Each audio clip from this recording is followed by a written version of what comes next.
Hello. হ্যাঁ, এখন আমি কথা বলবো হেলভেশিয়া এবং জাপান এবং জার্মানি তিনটা দেশ কেন শ্রেষ্ঠ।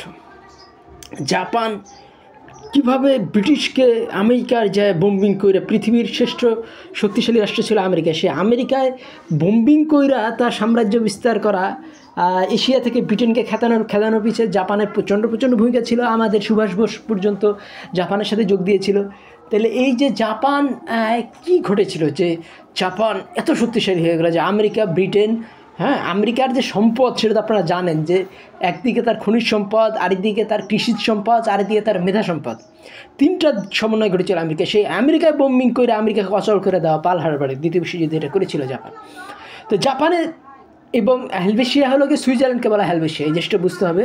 তাহলে এই তিনটা দেশ কেন পৃথিবীর শ্রেষ্ঠ এটা আমাদের বুঝতে হবে। যেখানে দুটো জিনিস সমন্বয় করেছে, গণতন্ত্র এবং অভিজাততন্ত্র, এই তিনটা দেশে।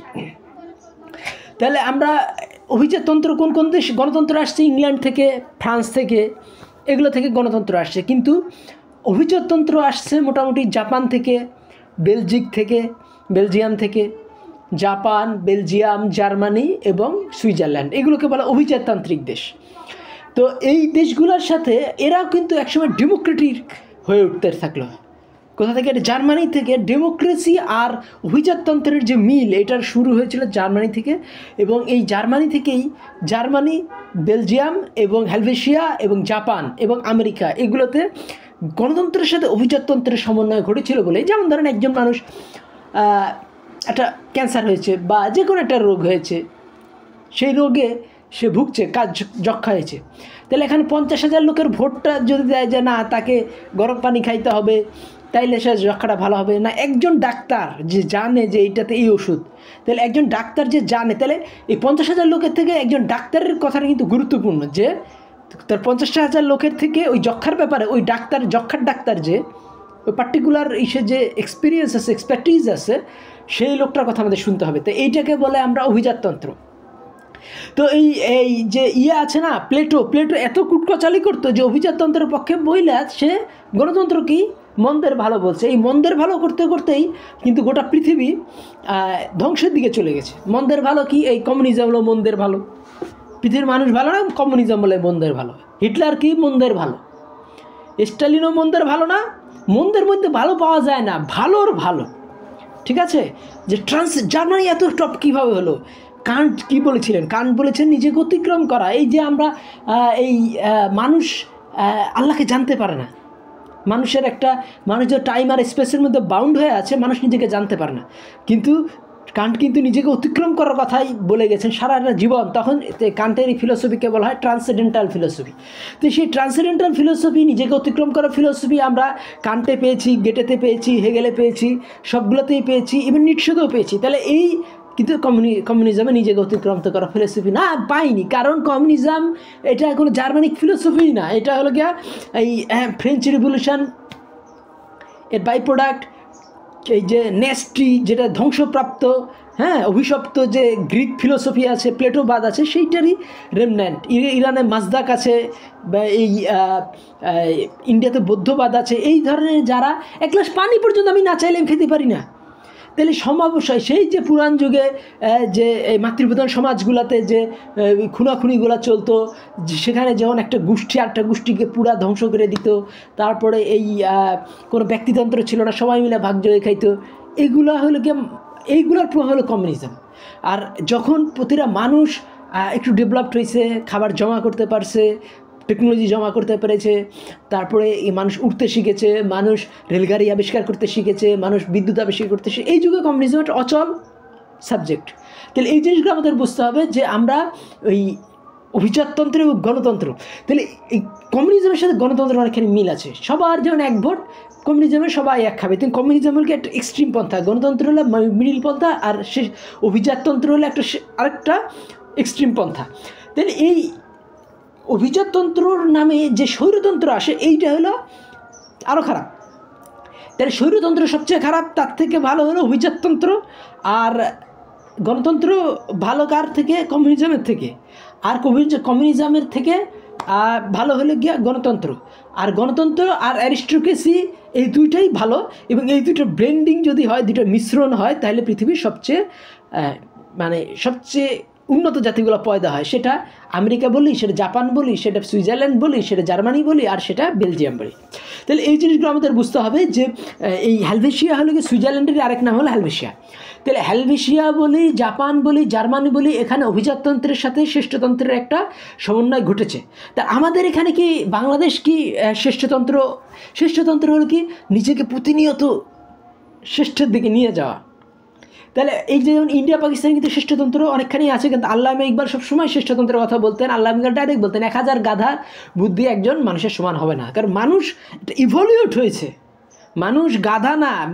1000 গাধা যদি ভোট দেয় আর একজন মানুষ যদি বলে এরকম বাড়ি বানাও, তাহলে কিন্তু হবে না, গাধার এটা কাজ করবে না। তো এই জিনিসটা আমাদের যে সিনেট নাই, ভারত পাকিস্তানে কিন্তু সিনেট হয়ে গেছে। যেমন পাকিস্তান প্রথম থেকে সিনেট করতে চাইছিল, কিন্তু বাঙালি স্টুপিডগুলোর জন্য সিনেটটা করা হয়নি। কিন্তু এখন আমরা একটা সিনেটের লক্ষ্যের দিকে এগিয়ে যাচ্ছি। তাহলে ওই ভারত পাকিস্তানে কিন্তু 2 জায়গায় সিনেট আছে, কিন্তু আমেরিকায় প্রতিটা প্রদেশে 50টা প্রদেশে 50, কোনো প্রদেশে 20টা মেম্বার, ছোটো প্রদেশ হলে, বড় প্রদেশ হলে 50টা মেম্বার, 60টা মেম্বার। যেমন ইলিনিয়াস, যেখান থেকে লিঙ্কন এসেছিলেন, সেই ইলিনিয়াস প্রভিন্সে কিন্তু 59টা মেম্বার। আর গোটা আমেরিকাতে সিনেটের মেম্বার হলো, সেটা হলো গোটা আমেরিকা হলো ন্যাশনাল সিনেট, যেটা সেটার মেম্বার হলো 100 জন। তাহলে এই সিনেটের ব্যাপারগুলো কি? সিনেট হলো গিয়া যে শ্রেষ্ঠ, যেখানে একটা প্রভিন্সে মাত্র 2 জন লোক এখান থেকে দাঁড়াইতে পারবে। যদি সে মেম্বার হলো গিয়া 450 জন, ঠিক আছে, এই গোটা আমেরিকাতে প্রতিনিধি পরিষদে 400 বা 600 জন যদি মেম্বার হয়, সিনেটের মেম্বার মাত্র 100 জন। তাহলে সিনেট হলো কি এখানে এই সবাই দাঁড়াইতে পারবে না, এখানে হলো জ্ঞানী লোক দাঁড়াবে, যে ইউনিভার্সিটির প্রফেসর, যে একটা রিসার্চ প্রতিষ্ঠানের হেড, একটা ডাক্তার হিসাবে হেড, এই ধরনের যারা মেধার চর্চা করতে করতে একেবারে টপে চলে গেছে, তাদের জন্য সিনেট।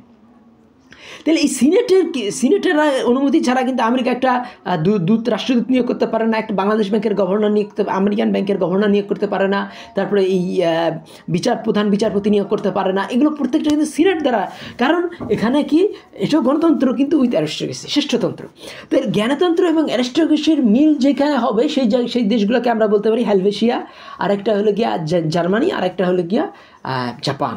তাহলে এই যে জাপান বা জার্মানি, যে আর জার্মানির শ্রেষ্ঠতন্ত্রের কথা কি বলবো, যে জার্মানি একসাথে যুদ্ধ করে ইটালি প্রথম বিশ্বযুদ্ধে, তখন তো হিটলারও ছিল না, কে হারিয়ে দিয়েছিল, তারপরে এই রাশিয়াকে হারিয়ে দিয়েছিল, তারপরে এই ফ্রান্স আর ইংল্যান্ডের সাথে যুদ্ধ চালিয়ে যাচ্ছিল। কিন্তু যদি না ফ্রান্স ও ইংল্যান্ডও পারত না, যদি না আমেরিকা থেকে প্রায় 17-18 লাখ সৈন্য আটলান্টিক পাড়ি দিয়ে আসা এই ব্রিটিশ আর ফ্রেঞ্চ গণতন্ত্রকে রক্ষা করতে গিয়ে আসে। তাহলে তখন তো আমেরিকায় এই জার্মানিতে গণতন্ত্র ছিল না। প্রথম বিশ্বযুদ্ধে এই শক্তিটা কোথায় পেল? কারণ ওদের যে এই অ্যারিস্টোক্রেসি, সেটা গণতন্ত্রকে রক্ষা করতো, একটা ইন্টারনাল গণতন্ত্র ওদের মধ্যে ছিল। তাহলে এই জিনিসটা আমাদের বুঝতে হবে যে এই আমেরিকাও কিন্তু এই জন্য প্রতিটা প্রভিন্সে প্রতিনিধি পরিষদ আলাদা আছে, প্রতিটা স্টেটে আর কি, যে আমেরিকা যে 50টা স্টেট আছে, 50 স্টেটের আলাদা প্রতিনিধি পরিষদ আছে, আলাদা এই কি সিনেটও আছে। তো বাংলাদেশে যখন সিনেট আসবে, তখন আমরা সিনেটে যখন আমরা আলাপ আলোচনা করবো, বিভিন্ন বিষয় জ্ঞান গর্ভ নিয়ে কথাবার্তা বলবো, সেখানে রাজ্যসভা টিভি নামে একটা আছে, ওখানে দেখবেন যে সবার ওখানে সাক্ষাৎকার নেয় না রাজ্যসভায়, যারা ওখানে রাজ্যসভার মেম্বারদেরও না, যারা জ্ঞানী গুণী মানুষ। তার মানে রাজ্যসভা মানেই যে একটা উচ্চ মার্গের চিন্তাভাবনা, অ্যারিস্টোক্রেসি এবং ডেমোক্রেসির যে মেলবন্ধন, সেটা আমরা পাই। কোথায় পাই? সেটা আমরা পাই এই ভারতের যে উচ্চসভা নামে যেটা টিভি আছে, রাজ্যসভা টিভি, সেই রাজ্যসভা টিভির যে সাক্ষাৎকারগুলো, কাজে রাজ্যসভা, সিনেট এর মানে সামথিং সফিস্টিকেটেড। সেই জায়গাটায় কিন্তু ওই যে 50,000 লোক যদি বলে যে আপনি অমুক ওষুধ খান, আর একজন ডাক্তার যদি বলে, বিশেষজ্ঞ ডাক্তার, তাহলে আপনাকে 50,000 লোকের কথা শুনতে হবে। রাজ্য চালানোর ক্ষেত্রে সবাই তো রাজ্য চালানো জানে না।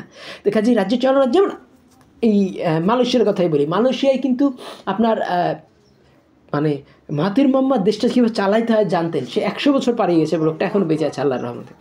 তো এইরকম তিনি একটা শ্রেষ্ঠ, যদি তিনি গণতন্ত্র নির্বাচিত, কিন্তু একজন শ্রেষ্ঠ মানুষেরও তিনি প্রতীক। তাহলে একটা শ্রেষ্ঠত্বের বিচারও থাকতে হবে, আর গণতন্ত্রও থাকতে হবে। শ্রেষ্ঠত্ব আর গণতন্ত্রের মিল কোথায় হয়েছিল?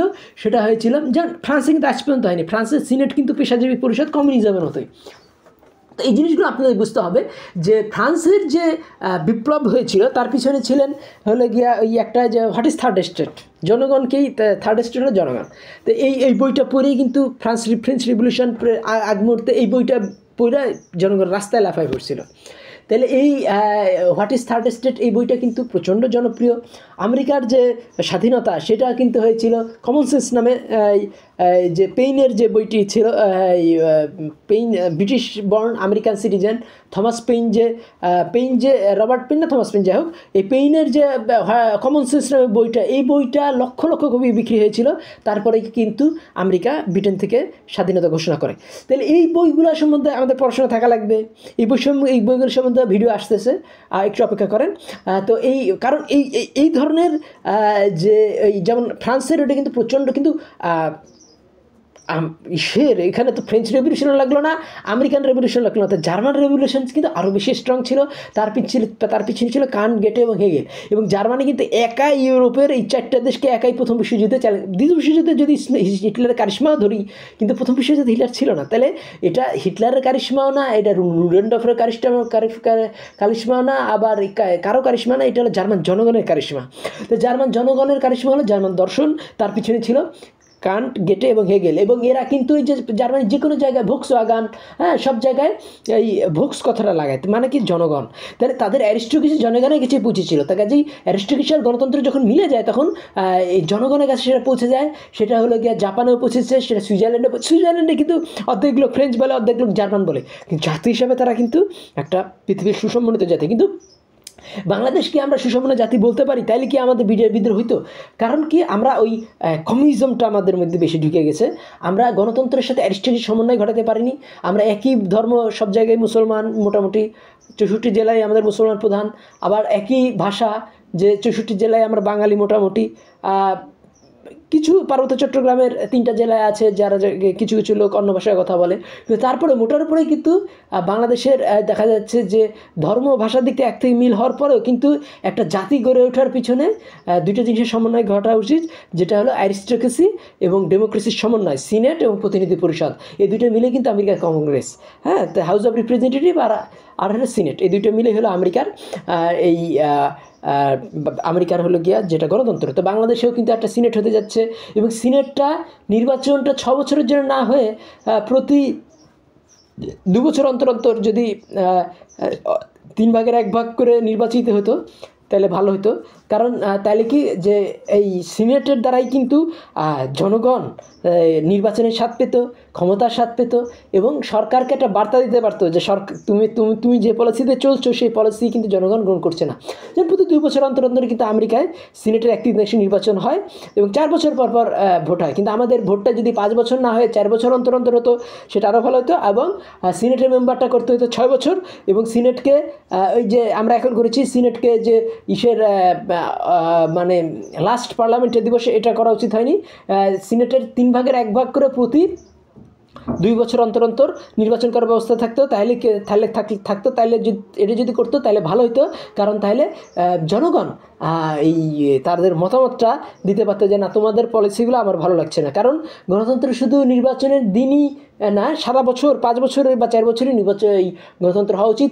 কিন্তু আমাদের প্রতিটা দেশে নির্বাচনের দিনই কিন্তু জনগণের কতটা বাড়ে, কিন্তু নির্বাচনের দিনটা তো বাড়াইতে হবে।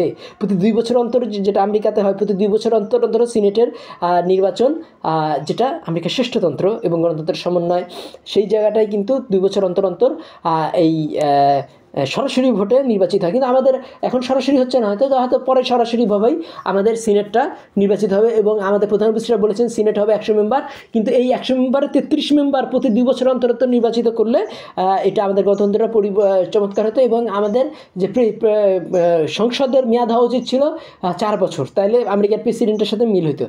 যে আমেরিকার প্রেসিডেন্ট যেমন এই 5 বছর অন্তর অন্তর নির্বাচিত হয়, 4 বছর অন্তর অন্তর, তাহলে আমাদের সংসদও যদি 4 বছর অন্তর অন্তর নির্বাচিত হতো তাহলে আমাদের ওই হরতাল এগুলোর দরকারই হতো না।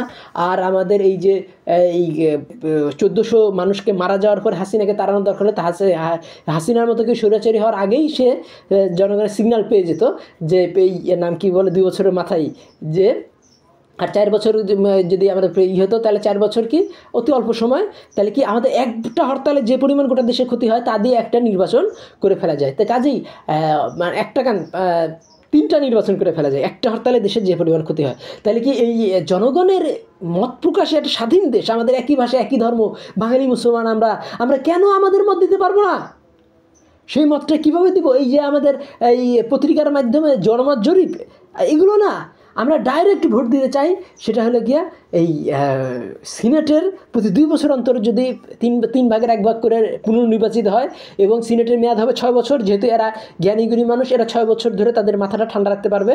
কিন্তু যারা এই পার্লামেন্টের নিম্ন স্তরে তারা অনেকেই মূর্খ হয়, অনেকেই সাধারণ মানুষের কাতার থেকে উঠে আসে, তাদের অনেকে হট-হেডেড হয়। তো কাজেই তাদের মেয়াদটা করতে হবে 4 বছর, আর সিনেটের মেম্বার করতে হবে 6 বছর। এবং 6 বছর যে হবে সে মানে প্রথমে প্রথমে একসাথে নির্বাচন, 2 বছর পরে লটারির মাধ্যমে 33 জনকে পদত্যাগ করাতে হবে।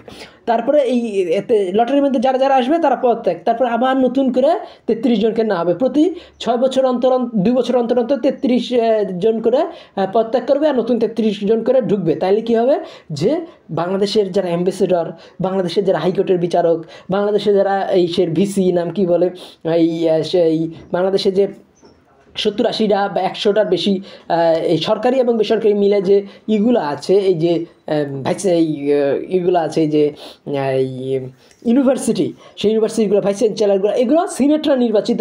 যে সিনেটরা যদি সিনেটের স্ক্রুটনির পরে, সিনেটের বিচার করার পরে যদি নিয়োগগুলো দেওয়া হয়, তখন বাংলাদেশ একটা ওই অ্যারিস্টোক্রেসি আর ডেমোক্রেসির সমন্বয় হবে। বাংলাদেশে তখন জাপানের মতোই শক্তিশালী একটা দেশে উঠবে, যাদের পতাকায় সূর্য, তাদের দেশেও সূর্য। কাজেই বাংলাদেশের পতাকায় সূর্য আছে, আমাদের দেশেও সূর্য হয়ে উঠবে। আমার কথাগুলি ভালো লাগলে আমার চ্যানেল সাবস্ক্রাইব করুন, লাইক বাটন ক্লিক করুন। ধন্যবাদ।